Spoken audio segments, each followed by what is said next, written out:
کہتے ہیں محمود غزنوی کا دور تھا۔ ایک شخص کی طبیعت ناساز ہوئی تو طبیب کے پاس گیا اور کہا کہ مجھے دوائی بنا کے دو۔ طبیب نے کہا کہ دوائی کے لیے جو چیزیں درکار ہے سب ہے سوائے شہد کے۔ تم اگر شہد کہیں سے لا دو تو میں دوائی تیار کیے دیتا ہوں۔ اتفاق سے موسم شہد کا نہیں تھا۔ اس شخص نے حکیم سے ایک ڈبہ لیا اور چلا گیا۔ لوگوں کے دروازے کھٹکھٹانے لگا مگر ہر جگہ مایوسی ہوئی۔ جب مسئلہ حل نہ ہوا تو وہ محمود غزنوی کے دربار میں حاضر ہوا۔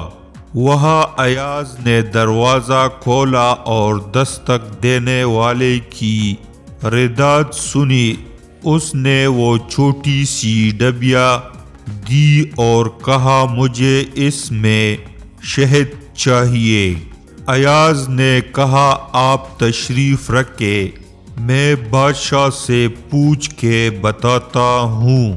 ایاز وہ ڈبیا لے کر بادشاہ کے سامنے حاضر ہوا اور عرض کی کہ بادشاہ سلامت، ایک سائل کو شہد کی ضرورت ہے۔ بادشاہ نے وہ ڈبیا لی اور سائٹ پر رکھ دی۔ ایاز کو کہا کہ 3 بڑے ڈبے شہد کے اٹھا کر اس کو دے دیے جائے۔ ایاز نے کہا حضور اس کو تو تھوڑی سی چاہیے، آپ 3 ڈبے کیوں دے رہے ہیں؟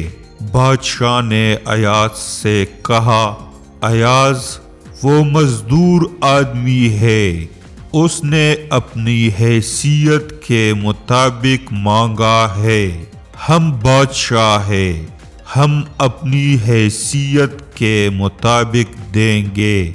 مولانا رومی فرماتے ہیں آپ اللہ پاک سے اپنی حیثیت کے مطابق مانگے، وہ اپنی شان کے مطابق عطا کرے گا، کیونکہ اللہ تو بادشاہوں کا بھی بادشاہ ہے۔